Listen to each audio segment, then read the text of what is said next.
Good morning बच्चों, welcome back to Vilas academy.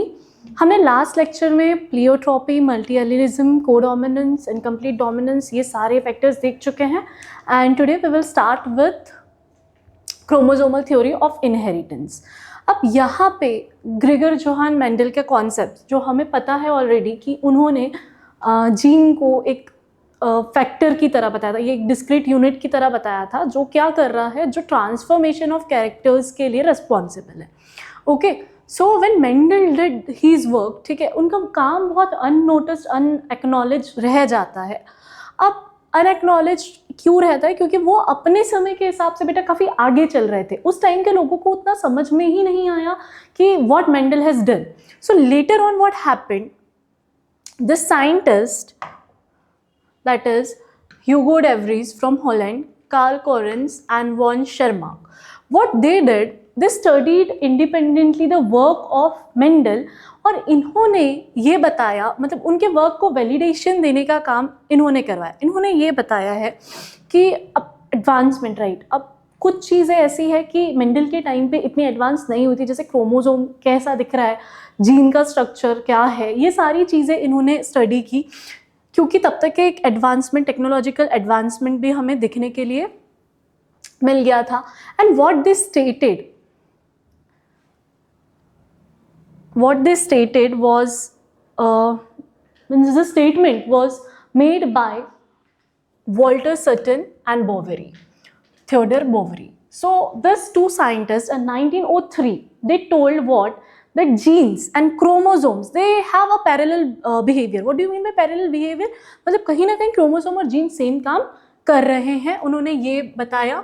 And then they put forth what chromosomal theory of inheritance, put forth by Sutton and Boveri. So you have to remember this, ये बहुत बार paper में आता है, what is chromosomal theory of inheritance.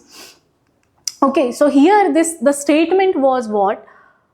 This theory states that chromosomes present in pairs in somatic cells during the gamete formation, the homologous pair of chromosomes segregate assort independently during meiosis. So meiosis जो stage होती है, यहाँ पे हमारे जो chromosomes रहते हैं ये independently segregate होते हैं और वो हमेशा pairs में रहते हैं, somatic cells के form में रहते हैं। ये उन्होंने chromosomal theory of inheritance में बताया है। अब इंडिपेंडेंटली असॉर्ट होना, अभी जैसे हम होमोलॉगस क्रोमोसोम्स की बात करते हैं तो ये जो है, ये पर्टिकुलर जो सिमिलर काइंड ऑफ क्रोमोसोम्स रहेंगे तो ये हमारे होमोलॉगस क्रोमोसोम्स है बेटा। यहाँ पे सपोज अगर यहाँ पे ए अलील प्रेजेंट है तो डेफिनेटली यहाँ पे भी यही अलील होगा और ये जो है क्रॉसिंग ओवर शो कर पाएंगे। What do you mean by non homologous? तो नॉन होमोलॉगस में आपके अगर एक क्रोमोसोम ऐसा है तो शायद एक chromosome might be, it would be of this kind. तो यहाँ पे क्रॉसिंग ओवर होने के चांसेस कम है, यहाँ पे क्रॉसिंग ओवर होगा because both are homologous chromosomes. Fine.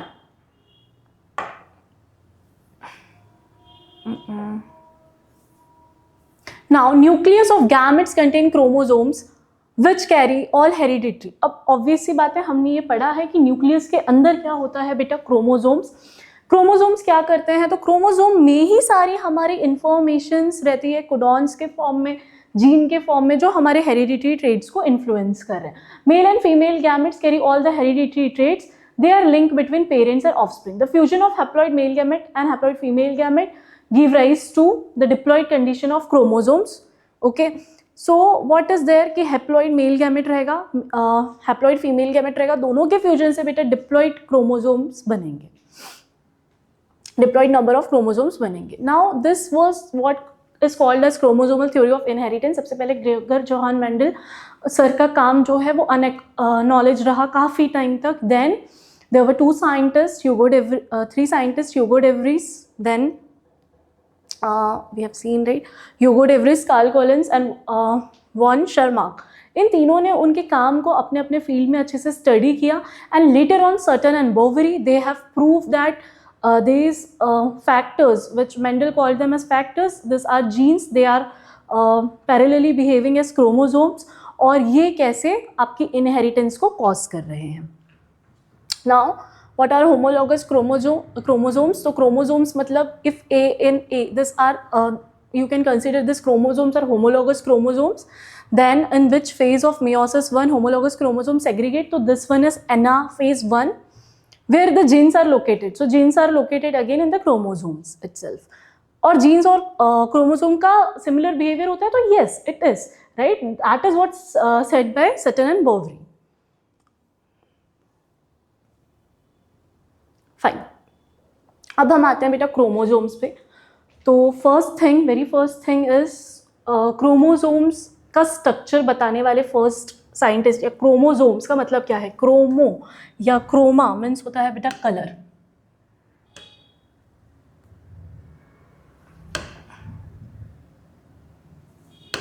Okay, so chroma means colour, soma means body. तो कलर वाली बॉडी को हम क्रोमोसोम्स कह रहे हैं.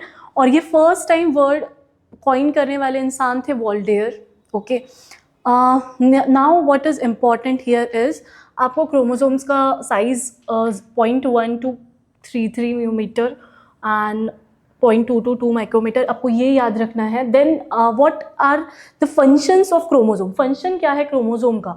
तो पहली बात, they are capable of self replication, ये सेल्फ रेप्लिकेशन कर लेते हैं. ठीक है. वाइटल रोल, बिकॉज अगर क्रोमोसोम नहीं है आपके बॉडी में तो आपकी इनहेरिटेंस कैसे होने वाली है ना. क्रोमोसोम्स का रोल होता है वाइटल रोल हेरिडिटी में, म्यूटेशन कॉज करने में क्रोमोसोम्स आर रिस्पॉन्सिबल.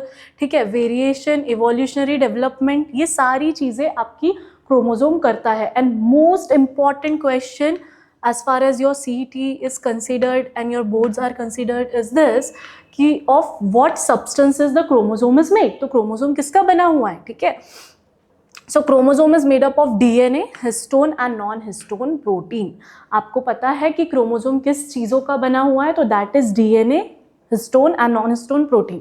फर्दर जब हम पढ़ेंगे तो हम ये भी देखने वाले हैं कि कैसा हमारे DNA का स्ट्रक्चर दिखता है. तो जैसे ये जो हिस्टोन प्रोटीन्स हैं तो ऑक्टेमर्स बनाते हैं ये, that is H2A, H2B, okay, H3, H4. तो ये ऐसा ऑक्टेमर बन जाता है बेटा. ऑक्टेमर मैं बोल रही हूँ क्योंकि ये ऐसे बिहाइंड भी ये सिमिलर वे में रहेगा. लिंकर आपका एक हिस्टोन प्रोटीन रहेगा और इसके अराउंड ऐसे रैप रहेगा.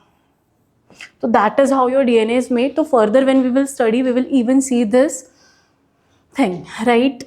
देन क्रोमोसोम के लिए आपको सबसे इंपॉर्टेंट पॉइंट ये वाला याद रखना है. अब हम आते हैं बेटा फंक्शन पे. क्रोमोसोम का मेन फंक्शन तो है हेरिडिटी और मटेरियल क्रोमोसोम कहलाता है. अब हम बात करते हैं कि नंबर ऑफ क्रोमोसोम. अब नंबर ऑफ क्रोमोसोम हमारे बॉडी में कितने रहते हैं? तो basically all you guys know is what, कि हमारे बॉडी में there are 23 pair of chromosomes. ठीक है. उसमें से हमारे 22 जो रहते हैं वो रहते हैं हमारे ऑटोसोम, सोमैटिक सेल्स, और एक पेयर रहता है हमारा एलोसोम जो है हमारा sexual chromosome. Okay. Now here what is given, chromosomes are the carriers of heredity. Yes, chromosomes जो हैं वो क्या करते हैं? तो हेरिडिटी मटेरियल कैरी करते हैं, जीन्स कैरी करते हैं. Okay. The number of chromosomes is specific and constant for a particular species. It is therefore of great importance. तो अगर हम कह रहे हैं कि हमारे क्रोमोसोम का नंबर हमारे बॉडी में ग्रेट इंपॉर्टेंस कैरी करता है, इसका मतलब अगर क्रोमोसोम का नंबर बढ़ रहा है या घट रहा है तो your body is going to face the consequences, right. तो अब दो तरीके से बेटा ये चीज़ें होती है, देखने मिलती है जनरली. क्या कि क्रोमोसोम का नंबर कैसे वेरी करता है. अब बेसिकली हम क्या देखने वाले हैं? प्लॉइडी. अब यहाँ पे क्या है? Degree of repetition of primary basic number of chromosome. तो यहाँ पे आपके नंबर्स, प्लॉइडी मतलब क्या कि आपके क्रोमोसोम नंबर कैसे बढ़ रहे हैं, डिग्री ऑफ इंक्रीमेंट और डिप्लीशन यू कैन से. अब यूप्लॉइडी क्या है? तो यूप्लॉइडी में बेटा क्या दिया है? When the number of chromosome number in a cell is the exact multiple of the primary basic number.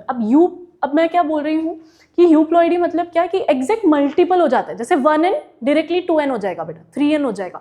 तो this is euploidy. Eu means true भी होता है. तो ट्रू प्लॉइडी मतलब 1x, 2x, 3x, इस तरीके से अगर आपके क्रोमोसोम नंबर बढ़ रहे हैं तो उसको यूप्लॉइडी बोलते हैं. अब हम देखते हैं एन्यूप्लॉइडी. ओके.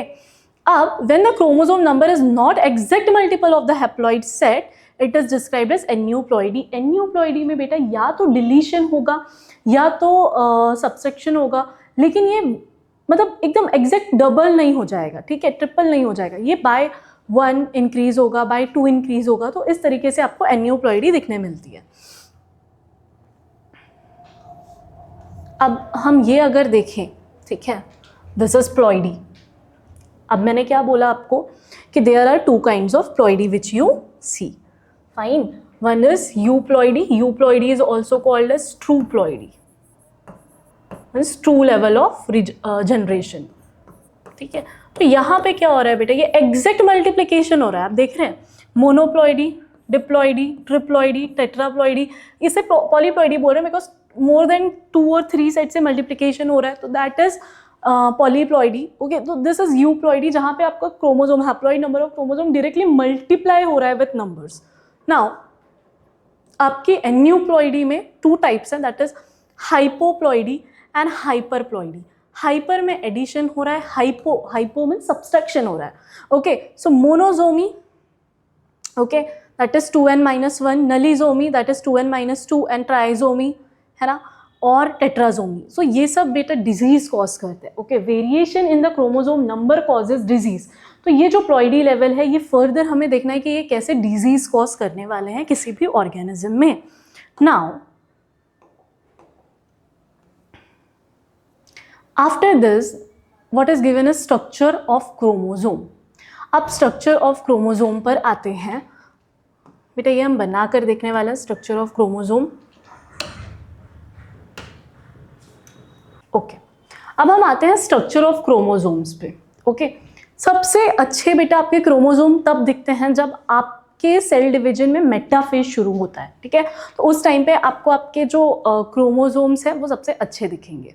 अब यहाँ पे आपको आपके क्रोमोसोम्स में क्या क्या याद रखना है, that is something we will see. Okay, so how your chromosome looks like. तो आपका ये chromosome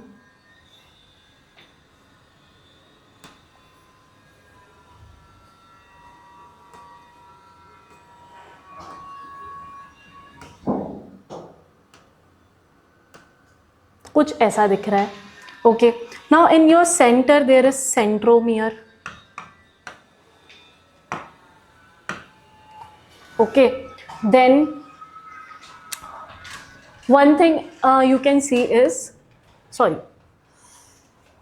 the centromere do have this certain region, this is called as kinetochore.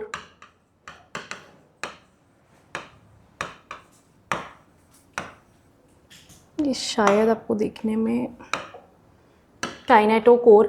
Okay, this end portion is called as telomere.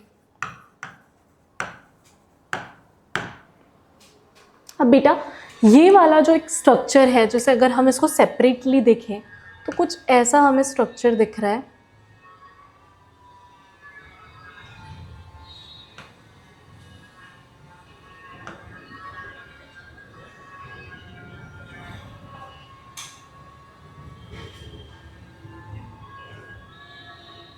इसको erase ही करते हैं।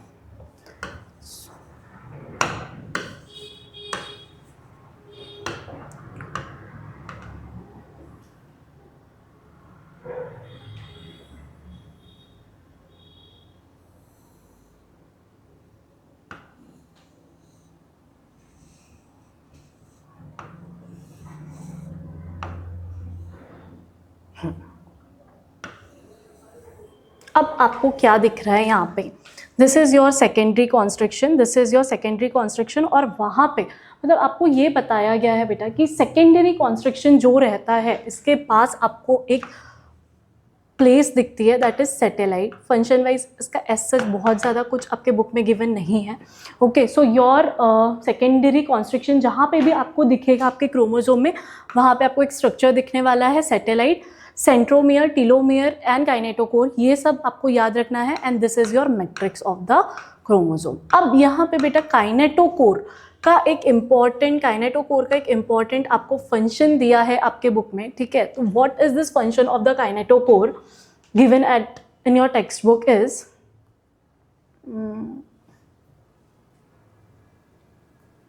okay, see, primary constriction consists of a disc shaped plate called as kinetochore. It is the kinetochore spindle fibres get attach during the cell division besides the primary construction. तो यहाँ पे बेटा कुछ important चीज़ जो आपको दी है, दैट इज व्हाट, आपका ये जो हमने ये आपका ऐसे क्रोमोसोम बनाया है, ओके। अब यहाँ पे हमारा ये जो सेंट्रोमियर है, यहाँ पे आपके बेटा कुछ ये दिख रहा है, दैट इज काइनेटोकोर। अब ये काइनेटोकोर आपके प्राइमरी कॉन्स्ट्रक्शन के पास रहते हैं। अब इसका फंक्शन क्या है? तो इसका फंक्शन क्या होता है कि काइनेटोकोर जब स्पिंडल फाइबर आते हैं और स्पिंडल फाइबर जब आपके क्रोमोसोम्स को सेपरेट करते हैं, सेग्रीगेट करते हैं, तो ये क्या हो रहा है, काइनेटोकोर इज अ थिंग जहां पे आपके पर्टिकुलर स्पिंडल फाइबर्स आके ज्वाइन होंगे और ये टीयर करने में बेटा, ये इसको सेपरेट करने में हेल्प करेंगे। फाइन, तो अभी आपको क्लियर हुआ कि काइनेटोकोर का रोल क्या है। काइनेटोकोर इज समथिंग जिसके ऊपर डिपेंडेंस है सेग्रीगेशन क्रोमोसोम्स का कैसे होने वाला है, okay. Now there are two regions of chromosomes. Chromosomes जो रहते हैं, हमारे क्रोमोसोम्स जो रहते हैं उसके टू रीजन्स रहते हैं, and that two regions are, अच्छा वन थिंग, हमारे सेक्स क्रोमोसोम्स रिस्पॉन्सिबल होते हैं फॉर मीन्स सोमैटिक क्रोमोसोम्स के अलावा जो हमारे क्रोमोसोम्स थे जिन्हें हम क्या कह रहे हैं, सेक्स क्रोमोसोम्स और एलोसोम्स कहा जाता है इन्हें। तो sex chromosomes are the determining factor. अब यहाँ पे अगर आप देख रहे हैं तो क्रोमोसोम्स जो है वो यूक्रोमैटिन और हेट्रोक्रोमैटिन में बताया गया। अब यूक्रोमैटिन और हेट्रोक्रोमैटिन मतलब क्या बेटा, जैसे अगर मानिए ये हमारा क्रोमोसोम है और यही हमारे और क्रोमोसोम्स है जो काफ़ी डेंसली पैक्ड है, ओके। ये हमने हिस्टोन प्रोटीन्स बनाए हैं और उसमें हमारा ये क्रोमैटिन मटेरियल लगा हुआ है, ठीक है। अब ये वाला जो रीजन आप देख पा रहे हैं, है ना, ये वाला रीजन बेटा काफ़ी एक दूसरे से नॉन बाउंडेड, एकदम कॉम्पैक्टली पैक्ड नहीं है, ओके। तो this is the extended region, it is called as euchromatin. इसको बोलते हैं बेटा यूक्रोमैटिन, ठीक है। अब हम इसे यूक्रोमैटिन क्यों बोल रहे हैं, क्योंकि ये देखिए अगर आप देख पा रहे हैं तो ये काफ़ी दूर दूर है, ये एक्टिव रहता है। ये जो डीएनए ये हमारा लूज है, ठीक है, लूज है काफ़ी, ठीक है। ये एक्टिवली ट्रांसक्रिप्शन कर पा रहा है, ठीक है, एक्टिवली क्या कर पा रहा है बेटा, ये ट्रांसक्रिप्शन कर पा रहा है। और जब आप स्टेन डाल के इसको देखोगे बेटा तो ऑब्वियस सी बात है कि मैं अगर मेरे बालों का गुच्छा लेती हूँ और बाल मेरे ऐसे सेपरेटली पड़े हुए हैं तो वो थोड़ा ना आपको दिखेगा नहीं, इतना दिख के नहीं आएगा, लाइट कलर रहेगा, ठीक है। लेकिन वहीं पे you have done rolled it and you have thrown that hairs, तो वो कलर डार्क दिखेगा, है ना। उसके अलावा कुछ भी चीज़ अगर पतली होती है तो वो कैसा होता है ना, वो लाइट दिखेगा, और अगर कुछ चीज़ मोटी है तो वो डेंस दिखने वाली है, राइट। तो इन अ सिमिलर मैनर, पहली बात तो ये लूज डीएनए है हमारा, ये एक्टिवली ट्रांसक्रिप्शन करेगा। एक्टिवली ट्रांसक्रिप्शन क्यों, मतलब सोचो ये हल्का है, ठीक है, हल्का है, हल्के लोग जल्दी भाग जाते हैं, जल्दी काम कर लेते हैं, वैसे ये एक्टिवली ट्रांसक्रिप्शन कर पाएगा बेटा। लूज है, एक्टिवली ट्रांसक्रिप्शन करता है और इसका कलर हमें लाइट दिखेगा व्हेन इट इज स्टेन, ठीक है। अब हम हेट्रोक्रोमैटिन की बात करें, हेट्रोक्रोमैटिन हमारा कैसा है बेटा, ये आपको काफ़ी बार ये पेपर में डिफ्रेंशिएट बिटवीन करने के लिए आता है, डरने की उसमें कुछ बात नहीं है, बहुत ईजी सा है ये कि chromatin is what, your loosely packed DNA actively transcription करेगा और लाइट कलर का दिखेगा व्हेन स्टेन, ठीक है। अब यहाँ पे हेट्रोक्रोमैटिन जो है आपका, ठीक है, ये बहुत कॉम्पैक्टली पैक्ड रहेगा, बहुत टाइटली कंडेंस्ड रहेगा, ठीक है, कॉम्पैक्टली पैक्ड रहने वाला है, और ये आपको डार्क कलर शो करेगा। और ये हेट्रोक्रोमैटिन जो है यहाँ पे आपका, जैसे मैं बोल रही हूँ कि ये ट्रांसक्रिप्शनली बहुत एक्टिव डीएनए है हमारा यूक्रोमैटिन, ये ट्रांसक्रिप्शन बहुत स्लो रेट पे करेगा या ना के बराबर करेगा बेटा। तो this was about the euchromatin and heterochromatin. Now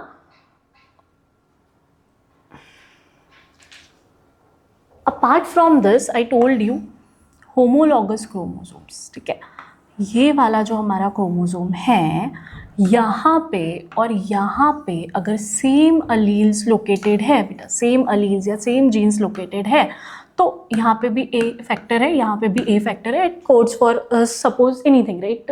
तो ये ले लेते हैं कि दोनों भी ए कैरेक्टर सेम है, तो जहाँ पे आपके सेम जीन्स हैं तो इसको आप कहते हैं बेटा होमोलॉगस क्रोमोसोम्स, ठीक है। ये आपके होते हैं होमोलॉगस क्रोमोसोम्स। और यहाँ पे मान लीजिए अगर ये एक क्रोमोसोम है, ये वाला, यहाँ पे अगर कोई फैक्टर है सपोज वाई, तो अभी यहाँ पे ए है और यहाँ पे वाई है, तो ये नॉन होमोलॉगस क्रोमोसोम हो जाएंगे। फाइन। अब जैसे आप ये देख रहे हैं तो दिस पोर्शन, ये वाला जो पोर्शन रहेगा बेटा, ये वाला बड़े वाले जो साइड्स है, ये आपके होमोलॉगस क्रोमोसोम्स हैं।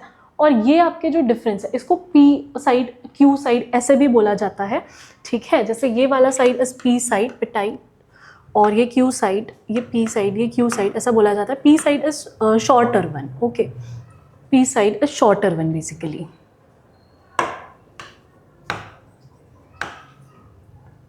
Okay, moving ahead.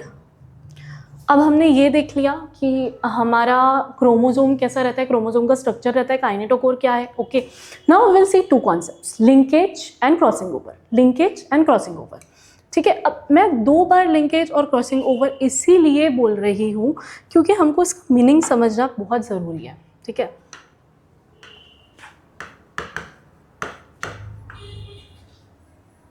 अब लिंकेज की बात करें अगर हम, तो what is linkage given in your textbook? It is the fact that several genes are present on the chromosomes. As chromosomes are carriers of heredity, these genes have tendency to be inherited together. Such genes are called as linked gene.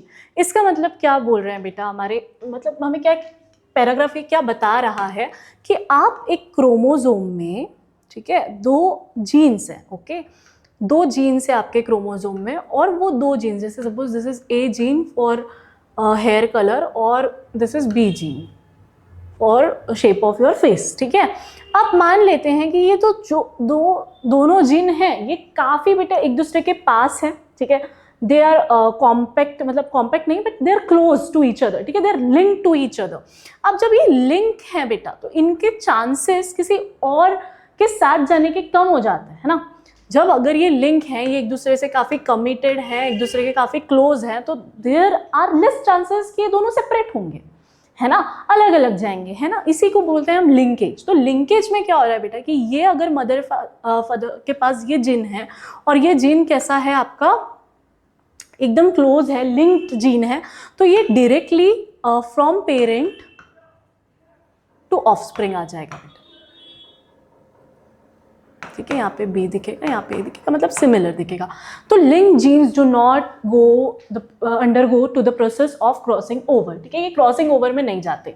अब ये चीज़ बताने वाले, ठीक है, this tendency of 2 और more genes present on the same chromosome पे, okay, are inherited together. Inherit हो गया, जैसा ए बी है, A B inherit as it is offspring में हो गया, पेरेंट और ये ऑफस्प्रिंग, ठीक है। इसी चीज को आप क्या कहते हैं, तो इसी चीज को आप कहते हैं लिंकेज, ठीक है। अब लिंकेज जो था बेटा प्लांट्स में बेटसन ने बताया है, ठीक है। बेटसन वाज अ साइंटिस्ट, है ना, बेटसन और टी.एच. मॉर्गन, इनके नाम हमें पता है, ठीक है। मॉडर्न जेनेटिक्स के फादर, ठीक है, modern, again important as far as CET is considered, ठीक है। मॉडर्न जेनेटिक्स के फादर कौन है बेटा, Bateson, okay, and then what is given, T.H. Morgan, that is Thomas Hunt Morgan,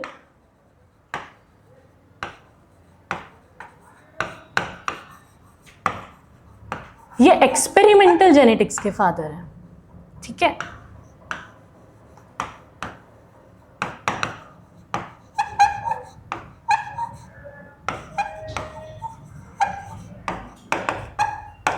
now अब बेटसन ने बताया ये सेम चीज कि कैसे लिंकेज कॉज होता है प्लांट्स में, और थॉमस हंट मॉर्गन ने बताया कैसे आपका लिंकेज कॉज होता है इन एनिमल्स, फाइन, जो कि उन्होंने बताया है ड्रोसोफिला में, right.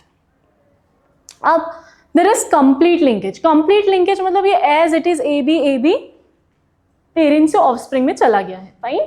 Now this is complete linkage. अब कहीं कहीं पे इनकम्प्लीट लिंकेज भी देखने के लिए मिलता है.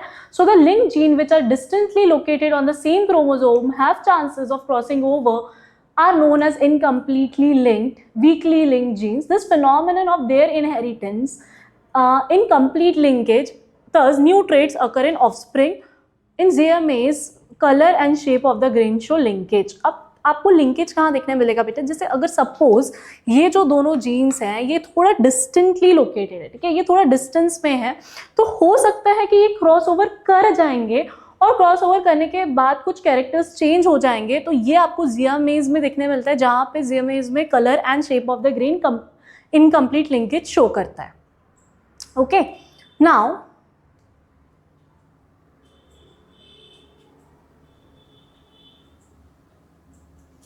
we will come towards sex linkage. Okay, now sex linkage क्या है? ठीक है, अब जो हमने ये लिंकेज देखे उसके अलावा हम ये सेक्स लिंकेज देख रहे हैं. क्यों? तो the transmission of inheritance X link Y link genes from parent to offspring is called as sex link chromosome inheritance. Sex link inheritance is of 3 types: X link, Y link, X Y link sex linkage. अब आपको पता है x linkage, Y linkage मतलब ये particular जगह chromosome में होने वाला, मतलब सेक्स क्रोमोसोम में होने वाले चेंजेस हैं, लिंकेज हैं. ठीक है, तो अगर आपको कंप्लीट सेक्स लिंकेज दिखता है तो it means it is exhibited by genes located on non homologous chromosomes. हमने नॉन होमोलोगस क्रोमोसोम ऑलरेडी देखा. अगर ये वाला हमारा क्रोमोसोम एक्स है ना, तो ये वाला हमारा क्रोमोसोम, सॉरी थोड़ा छोटा ही हो गया,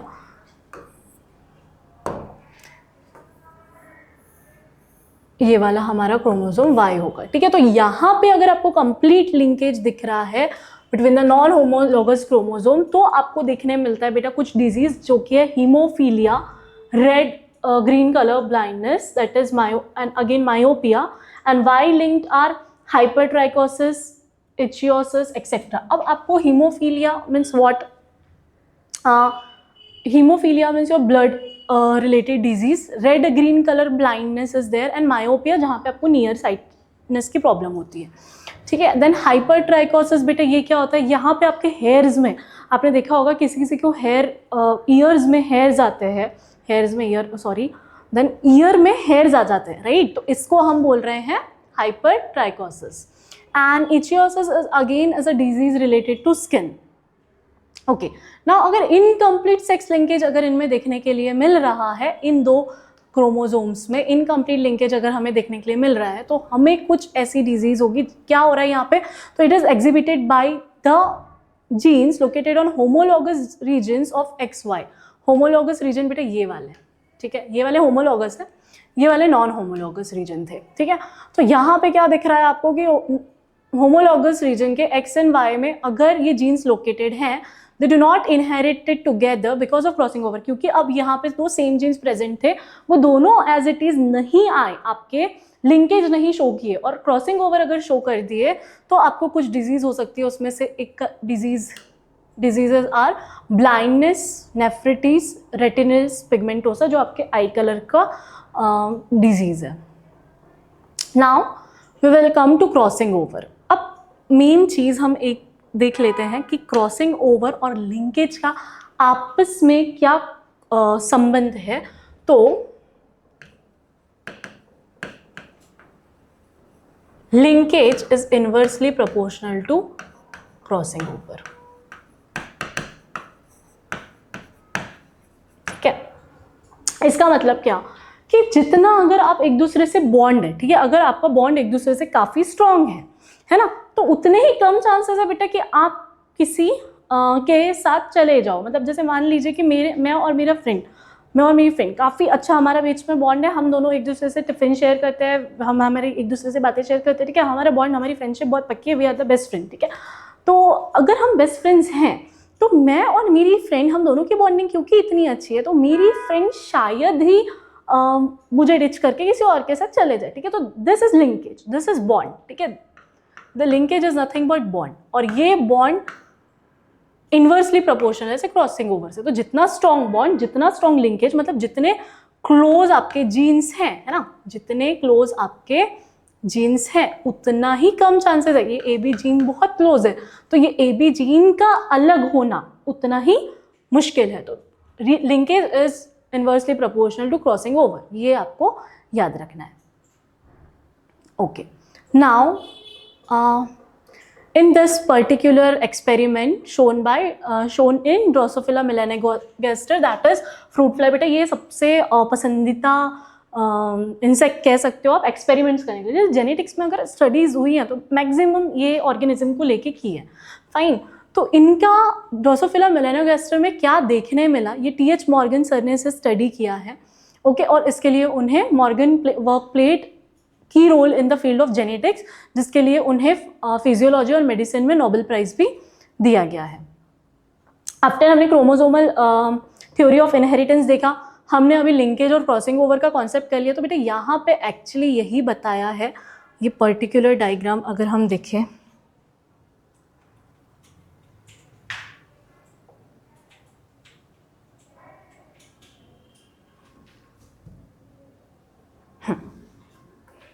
ये पर्टिकुलर डायग्राम अगर हम देख रहे हैं तो there is cross 1 and cross 2, ठीक है।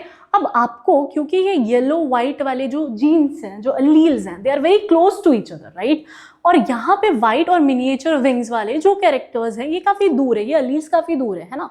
तो अब यहाँ पे आपको क्या देखने मिल रहा है, जब यहाँ पे क्रॉस हो रहा है तो यहाँ पे recombination is very low, right. अब यहाँ पे क्या दिख रहा है कि आपका रिकॉम्बिनेशन 1.3 है ना, और यहाँ जहाँ पे आपके अलील्स काफ़ी दूर दूर थे यहाँ पे रिकॉम्बिनेशन 37.2 है, राइट। तो इसका मतलब क्या हुआ है, जहाँ आपके अलील्स दूर थे, easy to make the recombination, easy to keep them away, है ना। तो यहाँ पे बेटा क्रॉसिंग ओवर हो गया, यहाँ पे आपको रिकॉम्बिनेशन देखने मिल गया, यहाँ पे 37.2% का रिकॉम्बिनेशन है, यहाँ पे 1.3% का।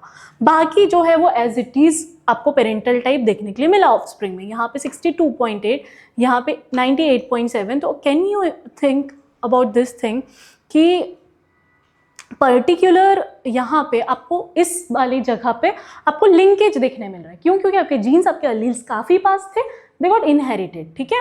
और यहाँ पे आपके अलील्स काफ़ी दूर थे एक दूसरे से, क्रॉसिंग ओवर वॉज ईजी, तो यहाँ पे आपको क्रॉसिंग ओवर देख के रिकॉम्बिनेंट्स मिल गए, ठीक है। तो आपको ये याद रखना बेटा, रिकॉम्बिनेशन और पेरेंटल टाइप क्रॉस 2 में कितना था, और लिंकेज और रिकॉम्बिनेंट टाइप्स आपका क्रॉस 1 में कितना था। तो इट इज़ 97.1 एंड 1.3, मतलब मियरली आपको एक यूनिट अगर याद रही तो आप दूसरी अपने आप से निकाल सकते हैं बाय सब्सट्रैक्टिंग इट बाय 100, ठीक है। तो 1.3 में रिकॉम्बिनेंट याद रख लेती हूँ, 37 क्रॉस 2 में जहाँ पे मेरे जीन्स अलग अलग है, वाइट और मिनिएचर, ठीक है।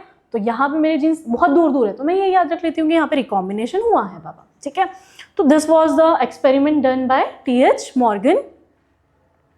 Now, further when we will move ahead, what we will see कि मॉर्गन ने ये प्रूफ कर दिया, ठीक है। अब मॉर्गन के ये प्रूफ करने के बाद देयर आर ये एलोजोम्स वाला इनहेरिटेंस, 6 लिंक क्रोमोसोम्स का इनहेरिटेंस, और उनमें प्रॉब्लम्स हमने जो है वो देखी है। Okay, now Here what we will see is autosomal inheritance. Autosomal inheritance का मतलब है कि हम हमारे सोमैटिक सेल्स में क्या चेंजेस हो रहे हैं, क्या प्रॉब्लम्स हो रही है, वो हम देखने वाले। तो अब हमारे जो सोमैटिक सेल्स है बेटा, पहली बात कि डिप्लॉइड है, ठीक है, डिप्लॉइड है। और basically what is given, 22 pair of chromosome हमारे पास रहते हैं, उनमें से एक पेयर आपको निकालना है, दैट इज एलोसोम, ठीक है। तो अभी हम ऑटोसोम लिंक ट्रेट्स देखने वाले हैं, मतलब ऑटोसोमल इनहेरिटेंस में क्या आपको प्रॉब्लम्स आती हैं, तो that we are going to see. तो very first thing which is given is, अच्छा, some characters are influenced by the dominant genes while some are by the recessive genes. अब कुछ डोमिनेंट जीन्स बेटा, कुछ dominant jeans problem cause कर रहे हैं और कुछ रिसेसिव जीन प्रॉब्लम कॉज कर रहे हैं, या कुछ इफेक्ट्स को इनकलकेट कर रहे हैं। तो अभी हम यहाँ पे ये देखने वाले हैं कि कैसे हमारे ये जो जीन्स हैं ये पर्टिकुलर कैरेक्टर्स इन्फ्लुएंस कर रहे हैं। Fine, autosomal dominant traits. अब ऑटोसोमल डोमिनेंट, अब यहाँ पे again this one is trick, that window D, okay, Huntington's disease D, तो दिस आर डोमिनेंट, ठीक है। यहाँ का आपका डी, यहाँ का आपका डी, क्या समझ जाइए, डोमिनेंट अलील्स के वजह से ये आपको देखने मिल रहा है बेटा, ठीक है। Then phenylketonuria are, okay. Then cystic fibrosis are, then sickle cell anaemia में ये याद रख लीजिए आर एस आता है तो एस, ठीक है। तो ये सारे आपके ऑटोजोमल रिसेसिव है, ठीक है। आर आर आ रहा है तो रिसेसिव है, डी डी आ रहा है तो डोमिनेंट है। ऐसे अगर आप उसको रिलेट करते चलेंगे तो शायद ही आपको थोड़ा कम कंफ्यूज होगा, ओके। अहेड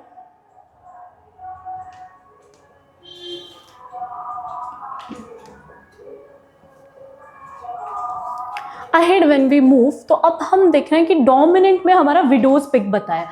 तो विडोज पिक में क्या है बेटा कि अगर आपके ये जो अलील्स हैं, ठीक है, ये homozygous dominant, see one thing, a prominent V shape hair line on the forehead is described as widow's peak. मतलब यहाँ पे आपको कुछ ऐसा वी शेप दिखेगा हेयर्स के वजह से, that is widow's peak. It is determined by the autosomal dominant genes. Widow's peak occurs homozygous dominant and also heterozygous dominant. तो इसका मतलब यहाँ पे उन्होंने ये बताया है कि when it is having W capital W वाली कंडीशन रहेगी या फिर हेट्रोजाइगस कंडीशन रहेगी, तो दोनों जगह आपका डोमिनेंट जीन असर दिखाएगा और आपकी विडोज पिक दिखेगी, ठीक है। नाउ जीनोटाइप हैव नो, अगर आपका ऐसा जीनोटाइप है जहाँ पे आपके दोनों रिसेसिव ट्रेट्स है तो आपको विडोज पिक नहीं दिखेगी, ठीक है। ये दोनों में भी बेटा मेल्स और फीमेल्स दोनों में होने के चांसेस होता है विडोज। अब आप विडोज से ये नहीं समझेंगे कि ये फीमेल्स में ही होती है, ये मेल फीमेल दोनों में होती है, okay.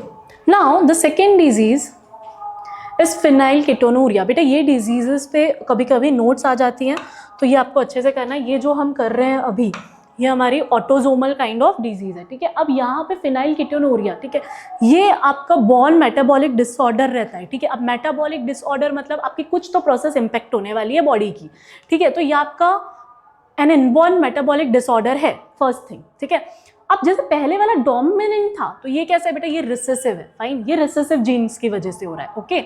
Now phenyl alanine hydroxylase enzyme, अब ठीक है, अगर आपके दोनों भी रिसेसिव जीन्स प्रेजेंट है, जैसे सपोज अगर इसका मान लेते हैं हम स्मॉल पी, ठीक है, ये अगर इसके जीन्स है, ये दोनों अगर आपकी बॉडी में प्रेजेंट है, तो उस टाइम पर क्या होने वाला है बेटा, फिनाइल एलेनिन हाइड्रोक्सिलेज एंजाइम आपकी बॉडी में बनेगा नहीं, ठीक है। अगर आपका ये वाला डिसऑर्डर फिनाइल कीटोनूरिया, ये क्यों हो रहा है, क्योंकि आपके बॉडी में एक तो ये इनबॉर्न है, मतलब ये बाय द एज नहीं डेवलप हुआ है, ये इनबॉर्न मेटाबॉलिक डिसऑर्डर है जहाँ पे आपके ये रिसेसिव ट्रेट्स आपके बॉडी में प्रेजेंट है और फिनाइल एलेनिन हाइड्रोक्सिलेज एंजाइम आपकी बॉडी में बन नहीं रहा है। अब ये नहीं बनेगा तो क्या होने वाला है बेटा, तो अमाइनो एसिड फिनिल एलेनिन ये जो है ये आपका टायरोसिन में कन्वर्ट नहीं होगा, जिसके वजह से आपके बॉडी में क्या होने वाला है, तो here the phenyl alanine and its derivatives are accumulated in blood and cerebrospinal fluid। इसके वजह से आपके ब्लड में और cerebrospinal fluid में